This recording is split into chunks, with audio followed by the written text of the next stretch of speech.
నమస్తే ఫ్రెండ్స్, ఎలా ఉన్నారు? నేను శైలజ. వెల్కమ్ టు మీ శైలజ వ్లాగ్స్. ఈరోజు మన రెసిపీ ఎన్నో ఆరోగ్య ప్రయోజనాలున్న జొన్న కొబ్బరి ఇడ్లీ. చూడండి ఎంత సాఫ్ట్గా ఉందో. దీనిని ప్రిపేర్ చేసుకునే ముందు మన ఛానల్ని ఎవరైనా సబ్స్క్రైబ్ చేసుకోకపోతే వెంటనే సబ్స్క్రైబ్ చేసుకోండి.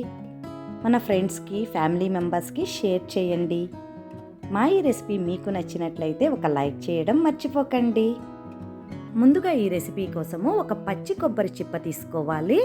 పైన ఉన్న టెంకను పగలగొట్టేసేసి కొబ్బరి చిప్పను తీసుకోవాలి.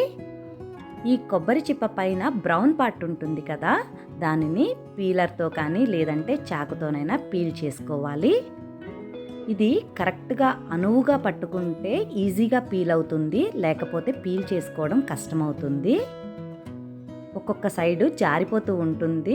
కొంచెం గట్టిగా పట్టించి తీయండి, వచ్చేస్తుంది. ఇలా మొత్తం పీల్ చేసుకోవాలి. ఇలా పీల్ చేసుకున్న కొబ్బరి చిప్పని గ్రేటర్ ఉంటుంది కదండి, మనం గ్రేట్ చేసుకోవడానికి చిన్న హోల్స్ తోటైతే చాలా సన్నగా వస్తాయి. అలా కాకుండా మీడియం హోల్స్ తోటి మనము ఈ కొబ్బరిని గ్రేట్ చేసుకోవాలి.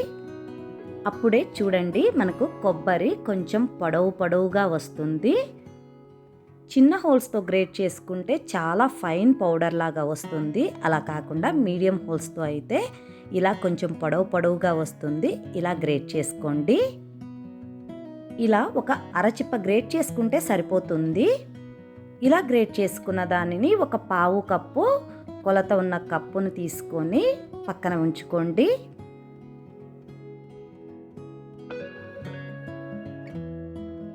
ఇప్పుడు నేను మార్కెట్లో దొరికే జొన్న పిండిని తీసుకుంటున్నాను. మీరు మిల్లు పట్టించుకున్నదైనా యూస్ చేసుకోవచ్చు.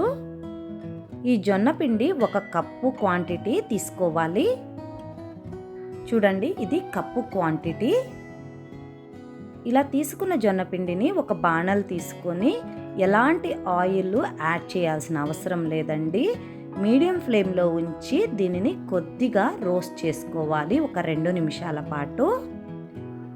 ఇలా రోస్ట్ చేసుకోవడం వల్ల దీనిలో ఉన్న పచ్చి వాసన అనేది పోతుంది, మంచి ఫ్లేవర్ వస్తుంది. ఒక్క 2 నిమిషాల పాటు కదుపుతూ ఫ్రై చేసుకుంటే సరిపోతుంది. ఎక్కువసేపు ఉంటే మాడిపోతుంది. ఇలా ఫ్రై చేసుకున్న దానిని మనం మిక్సింగ్ బౌల్లోకి ట్రాన్స్ఫర్ చేసుకుందాము. మనం జొన్నపిండి కప్పు తీసుకున్నాం కదండి, దానికి ఈక్వల్ క్వాంటిటీలో ఒక కప్పు బొంబాయి రవ్వని యాడ్ చేసుకోవాలి. అలాగే ఒక కప్పు పెరుగును కూడా యాడ్ చేసుకోవాలి. వీటితో పాటు ఒక కప్పు నీళ్లను కూడా యాడ్ చేసుకుందాము. నేను నీళ్లు పెరుగు కప్పులో పోసి తీసుకున్నాను. వీటితో పాటు రుచికి సరిపడా ఉప్పును కూడా యాడ్ చేసుకోవాలి. వీటన్నింటినీ బాగా మిక్స్ అయ్యేటట్లు ఉండలు లేకుండా కలుపుకోవాలి. చూడండి, ఇక్కడ చూపిస్తున్నట్లు ఒక సైడ్ నుంచి కలుపుకుంటూ వస్తే ఈజీగా కలిసిపోతాయి. లేదంటే అడుగున పిండిగా రవ్వగా ఉండిపోతుంది. అలా లేకుండా ఇలా ఒక సైడ్ నుంచి నిదానంగా కలుపుకుంటూ రావాలి. ఫైనల్గా పిండి ఉండలు లేకుండా కలుపుకున్న తర్వాత చూడండి, బ్యాటర్ కన్సిస్టెన్సీ ఇలా ఉంటుంది. ఎక్కడా మనకు ఉండ కూడా ఒకటి కూడా కనిపించట్లేదు కదా. ఇప్పుడు మూత పెట్టి ఒక 10 నిమిషాల పాటు పక్కన ఉంచుకుందాము. స్టవ్ మీద ఒక పాన్ పెట్టుకొని 2 టేబుల్ స్పూన్ల ఆయిల్ వేసుకోవాలి. దీనిలో సగంకి కట్ చేసిన జీడిపప్పులను ఒక 10 వరకు వేసుకోవాలి. వీటిని గోల్డెన్ బ్రౌన్ కలర్ వచ్చే వరకు వేయించుకొని ఒక గిన్నెలోకి ట్రాన్స్ఫర్ చేసుకోవాలి. ఇలా జీడిపప్పులు పక్కకు తీసుకున్న తరువాత ఆయిల్ వేడిగానే ఉంటుంది కదండి, మనం ఎక్స్ట్రా ఆయిల్ ఏమీ యాడ్ చేయాల్సిన అవసరం లేదు. ఆ కాగిన నూనెలోనే 1/2 టేబుల్ స్పూను ఆవాలు యాడ్ చేసుకొని చిటపటలాడించుకోవాలి. 1 టేబుల్ స్పూన్ మినప్పప్పు, 1 టేబుల్ స్పూన్ పచ్చిశనగపప్పు కూడా యాడ్ చేసుకోవాలి. అలాగే 1/2 టేబుల్ స్పూన్ జీలకర్రని కూడా యాడ్ చేసుకోవాలి. 1/2 టేబుల్ స్పూన్ పసుపు, 2 పచ్చిమిరపకాయలు సన్నగా కట్ చేసి యాడ్ చేసుకోండి. వీటన్నింటినీ బాగా ఫ్రై చేసుకోవాలి. ఇవి మొత్తము 1 నిమిషం పాటు గోల్డెన్ బ్రౌన్ కలర్ వచ్చే వరకు ఫ్రై చేసుకోవాలి.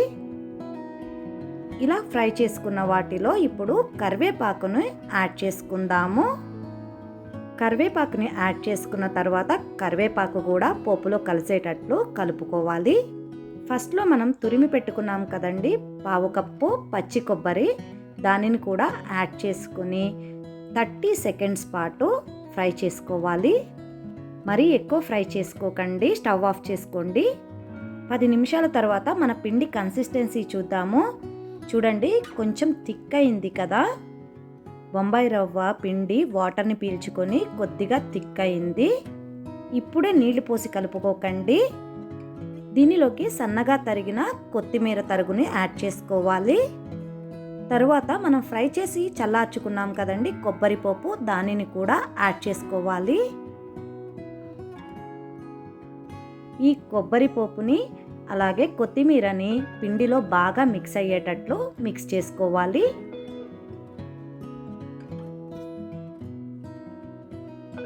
మనం ఇన్స్టెంట్గా ప్రిపేర్ చేసుకుంటున్నాం కదా, అందుకని 1/4 టేబుల్ స్పూను బేకింగ్ పౌడర్ని కానీ లేదంటే ఈనోని కానీ యాడ్ చేసుకొని కొద్దిగా ఎక్కువ నీళ్ళే పోసుకొని యాక్టివేట్ చేసుకోండి. ఎందుకంటే మనకు ఇక్కడ పిండి కొంచెం థిక్గా ఉంది కాబట్టి పిండి కూడా కొంచెం పల్చనవుతుంది. ఒకవేళ మీకు కరెక్ట్ కన్సిస్టెన్సీలో పిండి ఉంటే కనుక కొద్దిగా నీళ్లు పోసి యాక్టివేట్ చేసుకోండి. ఈ బేకింగ్ పౌడరు నీళ్లు పిండిలో బాగా మిక్స్ అయ్యేటట్లు ఒకసారి మిక్స్ చేసుకోవాలి. చూడండి, పిండి కన్సిస్టెన్సీ కరెక్ట్గా ఇడ్లీ బ్యాటర్ కన్సిస్టెన్సీలో ఉంటే సరిపోతుంది. మరీ థిక్గా ఉండకూడదు, మరీ పల్చగా ఉండకూడదు. ఒకసారి ఫైనల్గా ఉప్పు చెక్ చేసుకోండి. నాకు ఇక్కడ కొద్దిగా ఉప్పు పడుతుంది అనిపించింది, కొంచెం యాడ్ చేసుకున్నాను. ఈ ఉప్పు కూడా పిండిలో మిక్స్ అయ్యేటట్లు ఒకసారి మిక్స్ చేసుకుంటున్నాను. ఫైనల్గా ఇడ్లీ బ్యాటర్ రెడీ అయిపోయింది. ఇప్పుడు ఇడ్లీ ప్లేట్ తీసుకొని ఒక చుక్క ఆయిల్ వేసుకొని ప్లేట్ మొత్తం గ్రీస్ చేసుకోవాలి. ఇలా చేసుకోవడం వల్ల ఇడ్లీలు ప్లేట్కి అంటుకోకుండా ఈజీగా వచ్చేస్తాయి ఉడికిన తర్వాత. ఇలా గ్రీస్ చేసుకున్న ప్లేట్లలో మనం ఫ్రై చేసి పెట్టుకున్నాం కదండి జీడిపప్పు, దానిని ఇక్కడ చూపిస్తున్నట్లు అరేంజ్ చేసుకోవాలి. మీకు నచ్చినట్లు అరేంజ్ చేసుకోండి. నేనైతే ఇలా అరేంజ్ చేస్తున్నాను. ఇలా అరేంజ్ చేయడం వల్ల పిల్లలకు చూడగానే చాలా నచ్చేస్తాయి, తినడానికి కూడా చాలా టేస్టీగా ఉంటాయి. ఇప్పుడు వీటి మీద మనం ప్రిపేర్ చేసుకున్న బ్యాటర్ని వేసుకుందాము.